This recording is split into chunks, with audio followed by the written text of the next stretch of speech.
শিশুদের মন জয় করার জন্য আমরা তাদেরকে প্রতিদিনই চকলেট, চিপস, জুস ইত্যাদি দিয়ে থাকি। স্বাস্থ্য বিশেষজ্ঞরা বলেন, প্রতিদিন চকলেট, জুস, চিপস খাওয়া একটি শিশুর স্বাস্থ্যের জন্য অত্যন্ত মারাত্মক ক্ষতিকর। আমারও ২ সন্তানের ডাক্তার একই কথা বলেছেন। তবে শিশুদের তো আর এই লোভনীয় খাবার থেকে দূরে সরানো যায় না। তাই তিনি আমাদেরকে বলেছেন সপ্তাহে ১ বার দেয়া যেতে পারে। আমরা শুক্রবারকে বেছে নিয়েছি, কেননা তাদের শনি এবং রবিবার সাপ্তাহিক ছুটির দিন। শুক্রবার দিন আমরা তাদের জন্য তাদের পছন্দসই চিপস, চকলেট, জুস ইত্যাদি ক্রয় করি। পুরো সপ্তাহ স্কুলের পর এটি তাদের জন্য একটি সাপ্তাহিক উপহার হিসেবেও গণ্য হয়।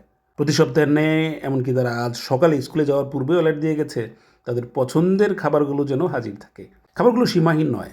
আজ যা কেনা হয়েছে তারা তা শেষ না হওয়া পর্যন্ত খেতে পারে। উদাহরণস্বরূপ বলা যায় 2টো চিপস, 2 ফ্লেভারের জুস, আইসক্রিম ইত্যাদি ইত্যাদি। শিশুদের খাবারগুলো খুব বেশি দামি নয়।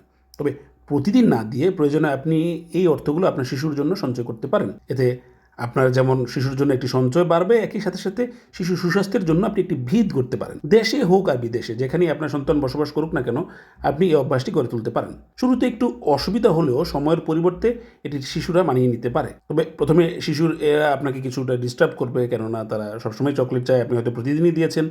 তাই আপনার শিশু স্বাস্থ্যের জন্য এটি আপনার সহ্য করতে হবে। আজকের শিশু আগামীর ভবিষ্যৎ। এছাড়া পিতামাতার স্বপ্ন নিয়ে শিশুরা বেড়ে ওঠে।